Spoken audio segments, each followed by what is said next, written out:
18650 flashlights continue to get smaller and smaller, as is the case with this Claris E1 paddle. And today the 18650 flashlight just got even smaller with the Wowtac A6. Even with its onboard charging port and side mode button, it's still smaller than the Claris E1 or the Olight S2R2 Baton.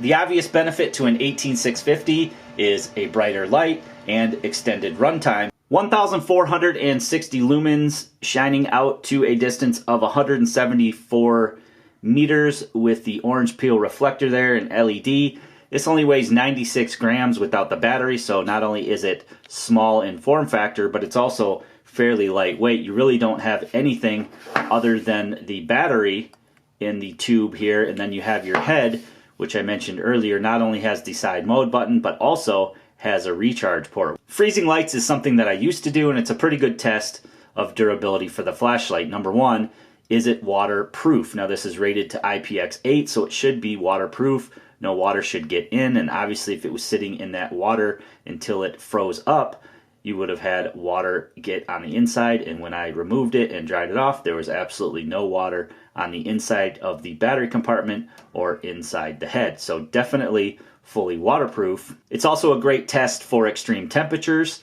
Obviously, if you can freeze the light and freeze the light with it on, and the light continues to stay on until the next day, it's pretty safe to say that you can have this in some pretty extreme environments.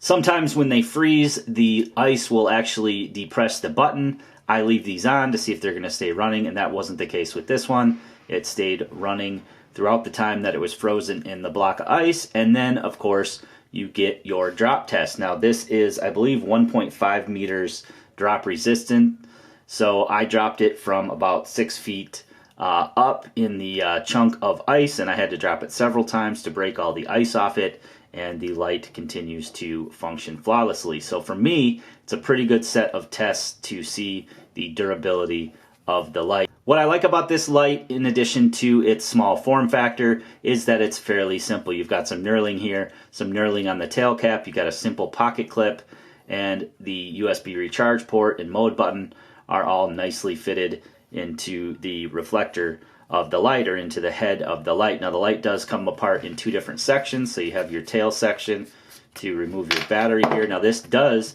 ship with a 2600 milliamp battery, which is awesome. Again, this light is $29, so it's a heck of a deal being this small, and that it actually ships with a good battery. So again, nothing was wet inside here at all. It does have a nicely lubricated O-ring, which is good, something that we didn't see in the Follow-Mob that we recently reviewed. And then you can also take the top side of the reflector off as well. Very simple modes on this light, as well as we're used to from ThruNite and Wowtac, a simple on and off just by depressing the button. It's got its memory, it's going to go back to the brightness level that you had it on. It does have an LED indicator in the mode button. When it's charging, that'll be red. When it's fully charged, that'll be blue. To change the modes, you just hold down the mode button. Then you double click to get to turbo, and you triple click to get to the strobe. So very easy, straightforward operation. When the light is off, you can hold the button down and get into your Firefly mode. I like that it actually has a Firefly mode, and you can sort of see by the light there that I received a very neutral white light. I believe, even though it said cool white, I believe I got the neutral white version. I'll shine it up on a wall and show you what I mean. The levels are turbo at 1,460 lumens. That'll run for 2 minutes without stepping down. High is 400 at 3.5 hours. Medium is 80 at 16 hours, and low is 12 at 104 hours. So even at 12 lumens, which is pretty decent for around your immediate area, that's going to run for 104 hours, which is awesome. And then your Firefly mode, which is half a lumen, will run for 104 days. So you have a lot of light with that 18650 in there. It's actually got the nice Firefly mode that you can use in tents and in hammocks. You do not have to worry about running your battery out that way. And then you do have the onboard charging. Again, no water was able to get through the protective cap here. So very, very well built flashlight, a obviously durable flashlight, and something that is very pocketable, all for $29. Really hard to beat this particular flashlight, and I think if you're in the market for something like this, this would be the way to go.